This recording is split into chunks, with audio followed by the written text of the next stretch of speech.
thought I'd start off by building a relatively complex patch on this to show you what it can do. I say relatively complex, it's something that most synths couldn't touch. That's because I've got this in binaural mode at the minute. You can hear it sound stereo, but all I've got is a single simple sawtooth and oscillator 1. But part A is coming out of the main output, and part B is coming out of the auxiliary output. I'm modulating part B and A at the same time, that's A, that's B. So I'm controlling them both when they're lit up in white. But yeah, we're getting stereo already. I'll just make that a bit smoother to get rid of any clicks. It's great. And now I'll just modulate with the LFO to save this hand, having to do that constantly.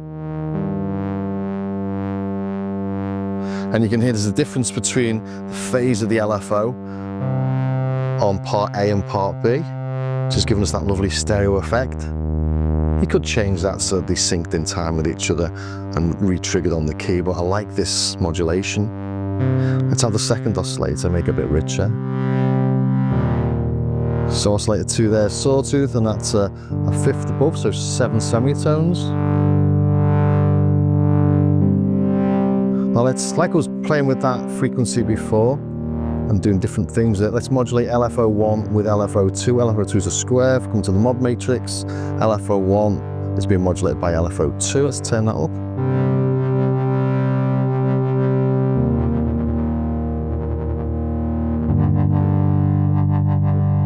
Great, and they're both in sync, so we're getting some sort of nice timely modulation. Let's at oscillator 3, make it a bit fuller sounding again. Let's maybe detune that slightly. Nice. Maybe add some effects, add a bit of ensemble. That's lovely, that, isn't it? Some reverb. It's got a lovely reverb on this. Now some delay. I like this delay for little glitches.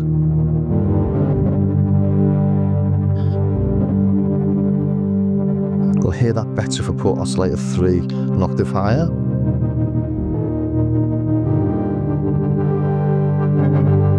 Love all that.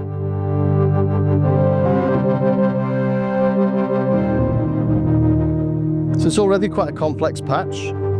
Now we're in dual filter mode here, and that's very much part of the Oscar heritage.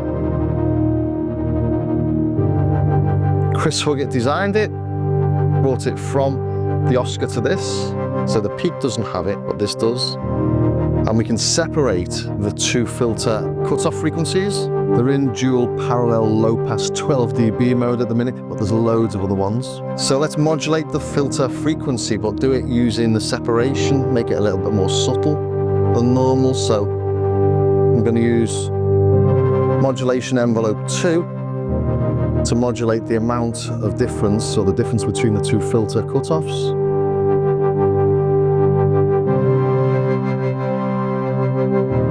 So we're getting nice subtle modulation of the filter cutoffs by changing the amount of separation between the dual filters. There's 4 filters playing at the minute.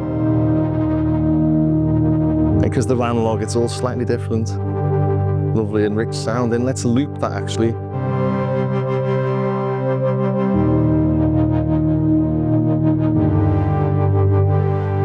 You can hear it looping.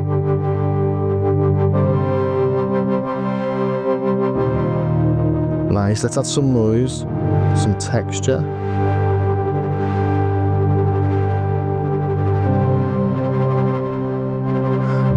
Maybe let's modulate the amount of noise or the volume of that noise. There we go. Using LFO3 for that.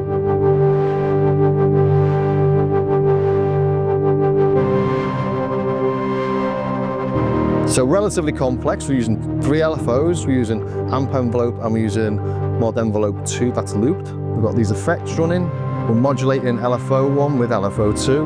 We're modulating 2 cutoff frequencies per voice because we're in dual filter mode. And we're in binaural mode. Let's try some chords actually.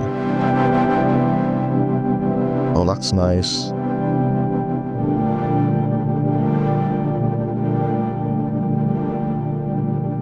Let's add some resonance. Oh yeah. It's almost choral, that, isn't it?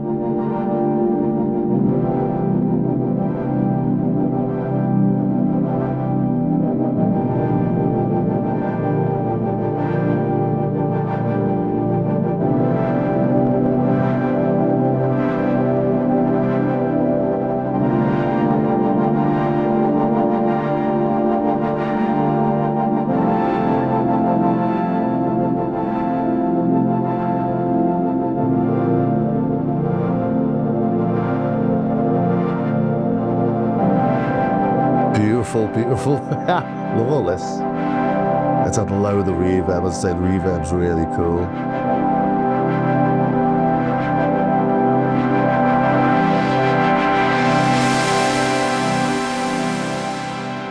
Hi, if you watch this channel, you'll know I've already done a couple of bits with the Novation SUMMIT, where I've really concentrated on emulating some of the vintage synths I've got in the studio. So in that demo you've just seen there, I was trying to show how much more flexible it is than any of those vintage synths, because it's got all those little extras that you've got on the envelopes, on the LFOs, on the oscillators, and on the filter. It can do all those little tweaks and oddities that the vintage synths can do. Things like a pre-glide that the DW8000 does, or a little fade in on the modulation that you get on an OBX or an OBXA. This can do all those and so much more. But this allowed me to do things like show how it can sound like a single oscillator Juno.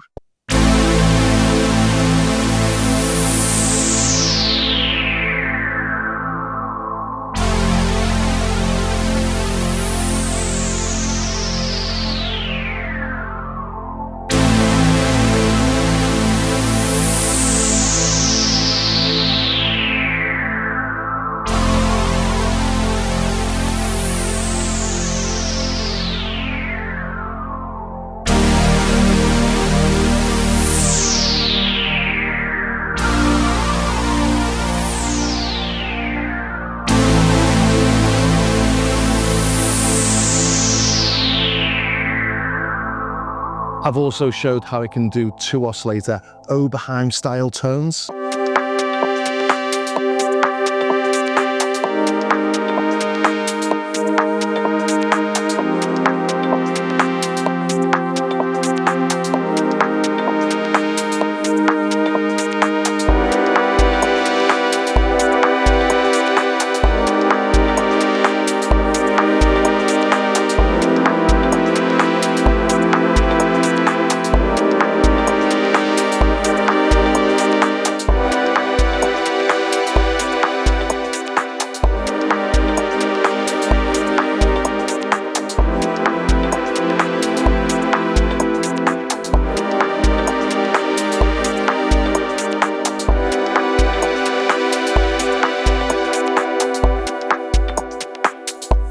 And of course, it can do profit style things as well.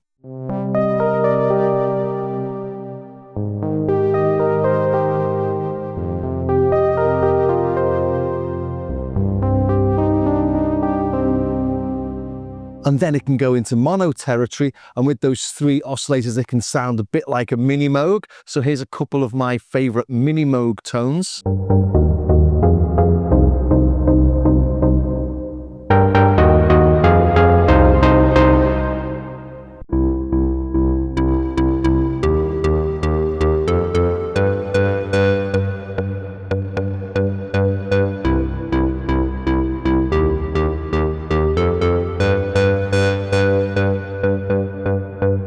And because we've got a wavetable in here, I could take the classic waves from my DW8000, upload them into this, and do some DW8000 classic tones as well.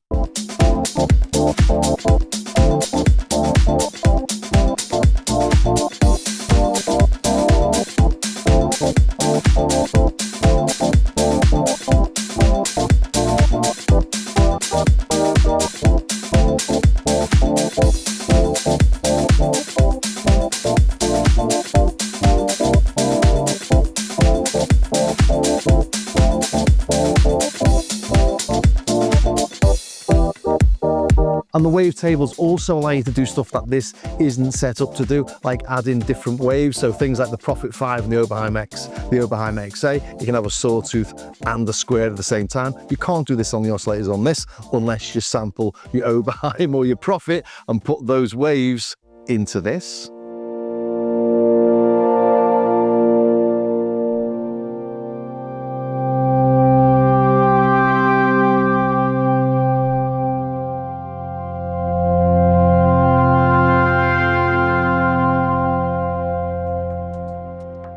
So maybe you can see how I've got sidetracked while trying to make a video on this, because every time I get it out, I find new little things it can do, and then I compare that to all the stuff I've got in the studio, because it can do so many different things. And every time I upload a video of a polysynth, I get comments saying my Summit can do that, my Peak can do that, the Summit's so much better value than that and can do more.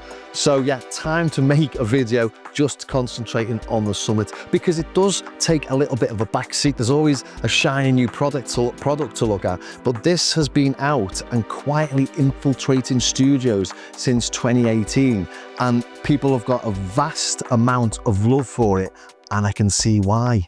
And all this is housed in an aluminium case. The pots have got steel shafts and are bolted to the body. We've got loads of hands-on control of all the major functions. It's a really knobby interface, and it feels like a pro package. And it's surprisingly neat. I've got plenty of other 5-octave synths that are much larger and take up a lot more space. But this is a really nice looking thing which looks the part next to stuff that's more than twice the price. And then, of course, there's all that history, all that heritage. Chris Huggett, who designed the EDP Wasp and the Oscar, as well as the operating system on iykyk samplers, and later went on to consult with Novation on the bass station and the Supernova, was also heavily involved in this. The oscillators on this are called Oxford oscillators, which is a nod to his Oxford synth company, OSC, which made the Oscar. So I got in touch with Novation just to make sure I got all that right, really, because you don't want to misrepresent someone, especially someone who's passed away. And the lead product designer got back to me, and this is what he said. Essentially, he did the synth engine, both coding the FPGA for the oscillators and effects and the analog electronics, so very much a Huggett synth through and through. The filter's an interesting one. I recently had the chance to play on the original Oscar and loved the sound of the filter, where the 24 dB filter could be split into two 12 dB filters, set to different types and the cutoff separated via the separation control. We approached Chris to see, with his permission, if he would add it to the Summit filter, and he kindly agreed. So that's how the filter evolved from the Peak to the Summit, which proves the links to all those classics, and also might explain why, you know, it is so good, and why as soon as I started using it and getting into it and programming it deeply, I really did understand exactly why people rave so much about it. And quickly to reiterate what was in the text in that intro, in case you fast forward through it, we've got 3 oscillators, we've got 1, 2, 3 envelopes, we've got 1, 2, 3, 4 LFOs, we've got chorus, we've got delay, and we've got reverb. We've got this mod matrix in here. If we go to the mod matrix, we've got 16 different slots in there. We've got an effects modulation matrix as well, so you can modulate the effects parameters. We go in here, we've got various parameters in there. Different voice modes, mono, mono legato, poly, poly 2. The oscillators have got sync. We've got FM between oscillator 2 and oscillator 3, and oscillator 1 and oscillator 2. Oscillator 3 you can modulate the frequency of the filter. And in the different menu options, you've got access to all those little tweaks I was talking about again in the intro. If we go to the LFOs, for example, we've got LFO 1 fade in or fade sync. We've got repeats off, common, on or off. And LFO 2 is the same. LFO 3 got similar options. We can change the phase, we can add slew, we can add a fade time. But I don't really want to go into every single function that we've got in here. The purpose of this video, for me at least, was to show you some of the cool bits that you might not realize or that might have skipped over the past 7 years that it's been out. And hopefully that intro track gave you some sort of idea about the sort of things you can do with it that you can't do on other synths. But a couple of bits that I didn't show on that were things like the distortion. We've got a distortion here, so that's post filter.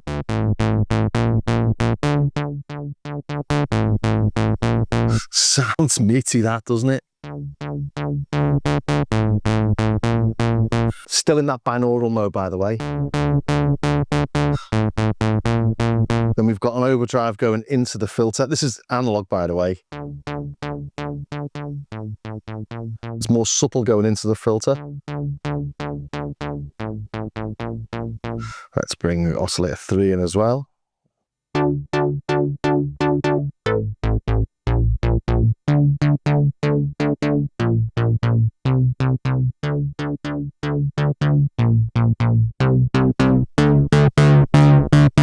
And the more oscillators you've got, the dirtier it gets. If you do this in poly mode, adding that distortion onto a poly, it goes really nasty.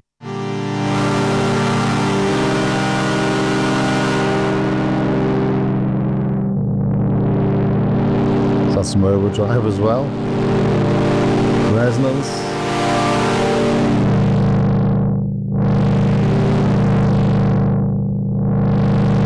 Do key latch. Now we can go into modular style territory and get some nice drones. Let's add some effects.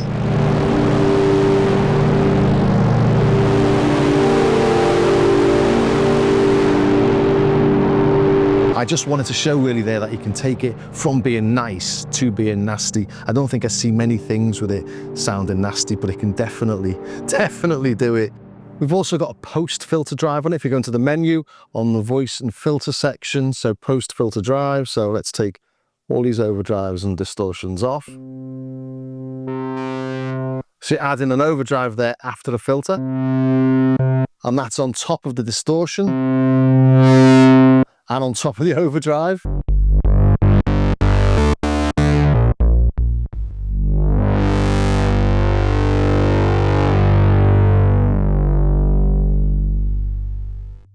So coming back to the filter,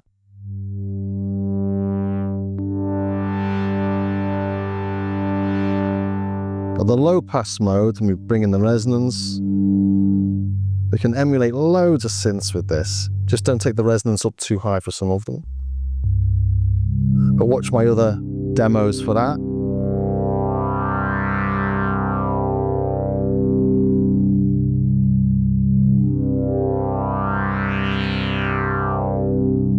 Definitely sounds analog, doesn't it? And then we can have a 12 dB slope.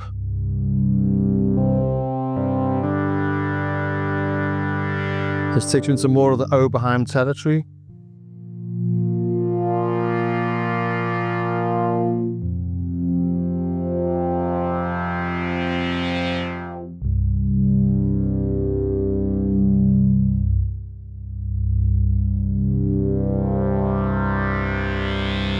Overdrive that a little, make it, I don't know, a bit more vintagey.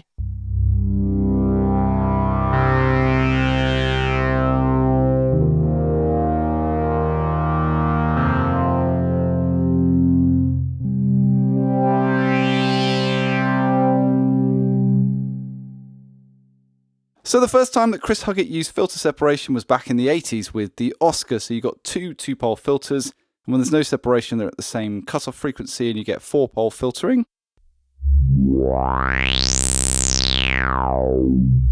Lovely. But it gets better because when you introduce a separation, it separates the cutoff frequencies.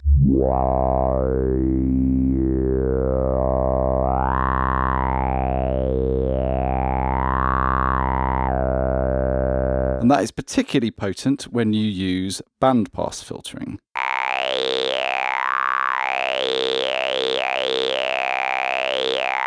And that was particularly helpful in the studio at the time, because if someone says, do you want a cup of tea, you can go, and they'd bring you a cup of tea. Did somebody ask for a cup of tea? Well, thank you very much to the incomparable Mr. Alex Ball for that little explanation. Very fortuitous that you had an Oscar in the studio at the time I was making this. So yeah, cheers, Alex. Much appreciated.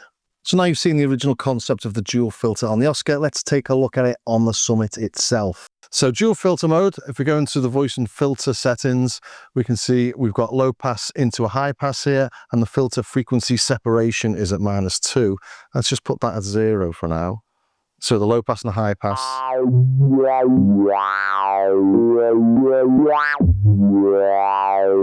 both at the same frequency, but if I start changing this,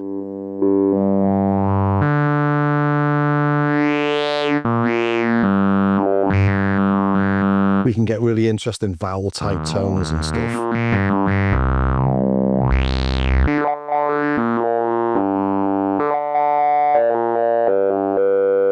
So that's low pass into high pass. We've got low pass into band pass. We've got high pass into band pass. Won't go through them all in depth, but low pass plus high pass.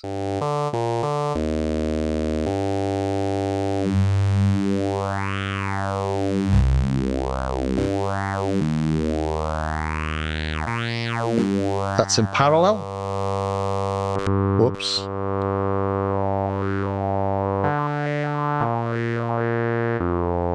Just bring that back to a high pass. So this is the notch, basically.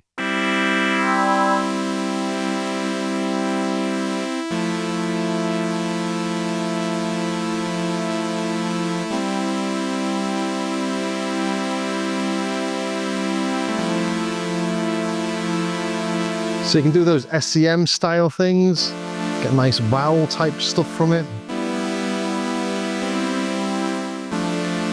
As I say, yeah, we've got 9 different modes on this.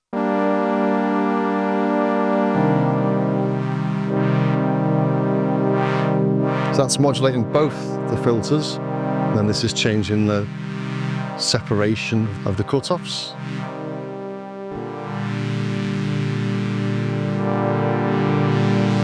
So now 2's above 1, now 1's above 2. So swapping the low pass and the band pass there. Try another one.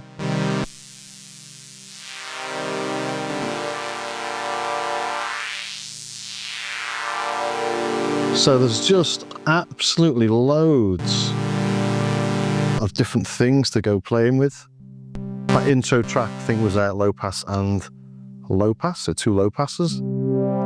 Turn that up and then increase the separation. You can hear you've got 2 resonant peaks in there. And this is what I was doing when I was modulating with the envelope, I was modulating this, not this. It's a different effect.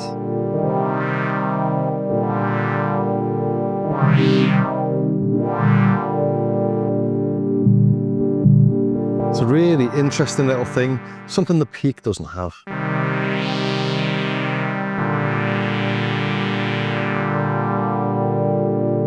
Super flexible and really interesting.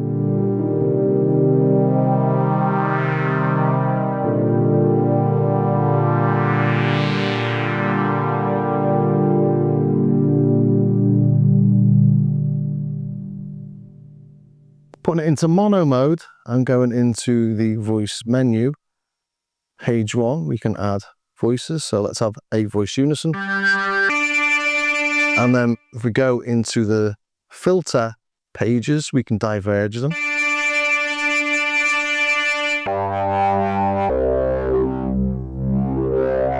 So the filters are diverging there. They're a bit sloppy. They're not all bang on.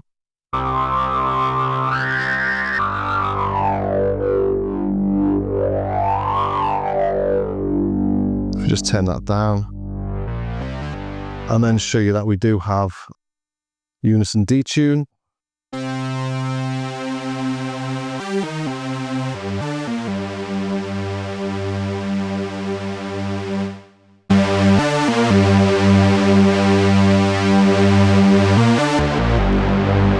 As well as coming back into a poly mode.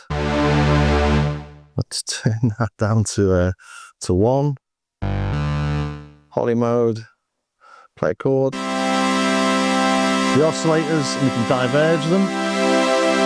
So we're now getting a nice slop in there so that each of the oscillators are slightly detuned. Just a single oscillator tone this. We've got a drift function as well. So now not only are they detuned, but they're slightly drifting.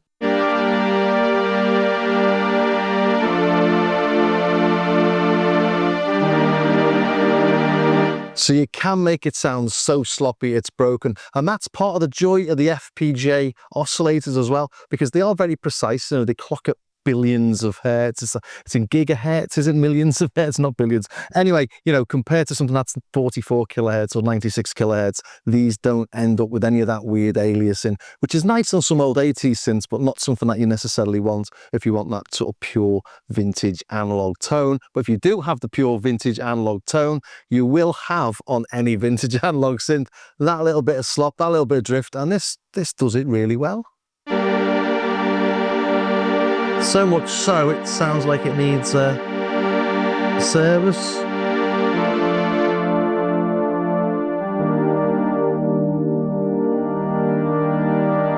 Let's put some ensemble on that.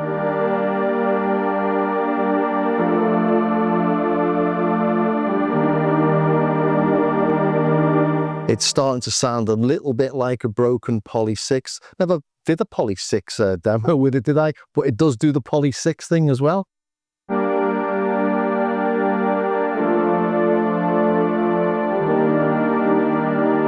where's that filter again? Let's just bring these a little bit closer to each other. That's nice.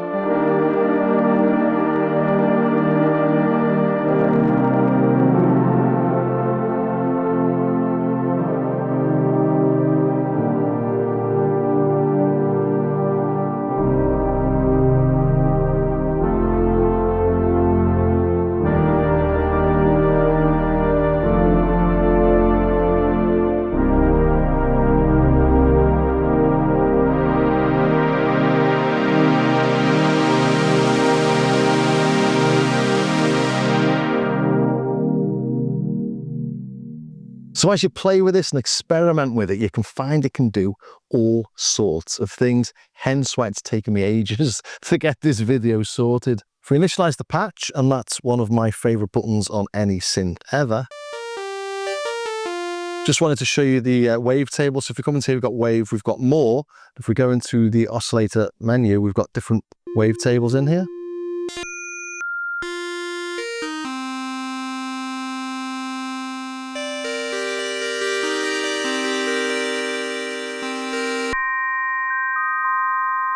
And then just move through those wavetables.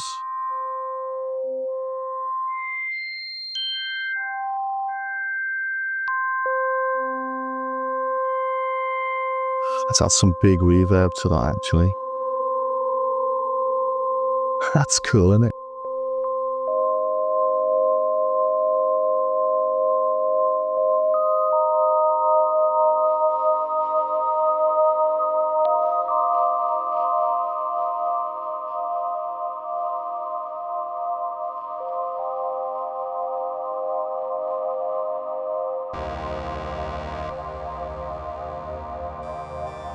Yeah, so there's loads of lovely starting points that you get in here. Adding the wavetables is a lovely touch, and that allowed me to do those Prophet and Oberheim tones where you're mixing and matching the different oscillators, because I put in here, again, I don't think you're going to be able to see this on the camera because it's a bright day and the camera can't pick up the contrasts, but these are the Prophet 5 waves.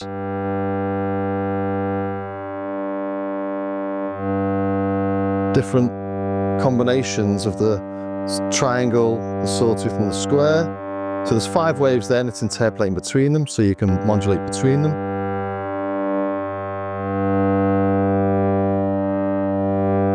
So I've got Prophet 5 waves in here acting like a Prophet 6.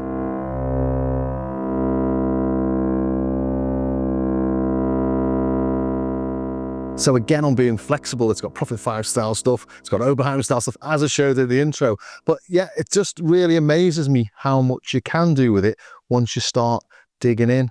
Another nice one is this. It's the sawtooth density. So we get yourself a supersaw. Change the shape of that as well. Let's go back into the density there.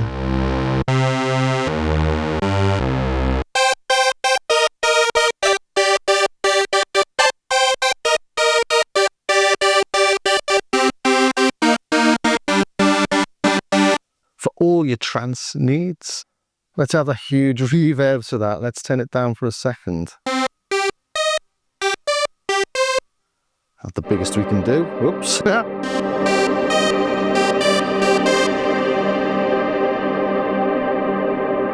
How's that for a beautiful reverb?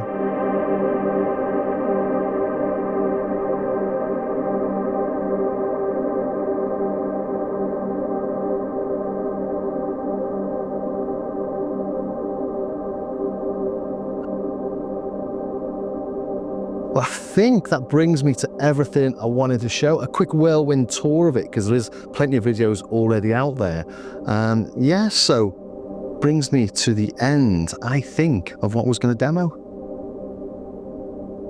So there you have it, the Summit from Novation. It's about time I had it on the channel. It's been Blessing Studios shelves since 2018, but it doesn't feel dated in the least. In fact, it sounds really, really good. It sounds as good as anything else, really. That reverb's spectacular, especially considering it was out in 2018. And the oscillators being FPGA, I think when this came out, it was a little bit ahead of its time. I think when it came out and people heard digital oscillators, people were still had that minds wrapped around sort of, you know, not very good sounding digital oscillators from computers, from soft synths, you know, and all those alias and artifacts that used to get in very old digital synths as well. But I think actually since the Udo synths came out, people have realized that when you use your ears to listen to something and not look at it, I mean, this looks like a modern synth, the Udos look like vintage synths, but because they look like vintage synths, they were sort of given a bit of leeway, and they do sound brilliant. So does this. It's the same technology. So these Oxford oscillators that we've got in here, designed by Chris Huggett, we're ahead of the time, and looking at it retrospectively, like today, you can't fault them. It's a great bit of kit. The one thing it will be useful to have on it, which all the people have mentioned, is, you know, when you're looking through the mod matrix, it would be quite nice to be able to, you know, just twist the knob and it appear in there. But it's not actually a really big thing. When you know where everything else is, it's really easy to speed round to it. Chord mode, I don't think it's got a chord mode on it. I like a chord mode, hasn't got a chord mode on it. But other than that, you know, and especially for the price, this is a superb bit of kit. If you want an all-round synth that can do all sorts of stuff and act as a knobby interface for all your soft synths as well, you know, give this another look. Don't overlook the Summit, because it's been out for a while. It's basically what this whole video is about. So yeah, I hope you enjoyed that. I hope it was of some use to somebody somewhere. If it was, please do subscribe, ring the bell, join me over on Patreon, do all that sort of stuff. It's really nice to know that people appreciate the channel, and it's even better when they support it with cash. Anyway, thanks very much for staying to the very end. I hope you enjoyed that. I've really enjoyed playing with the Summit, and this is going nowhere. Thanks for staying to the end, as I say, and I'll see you next time.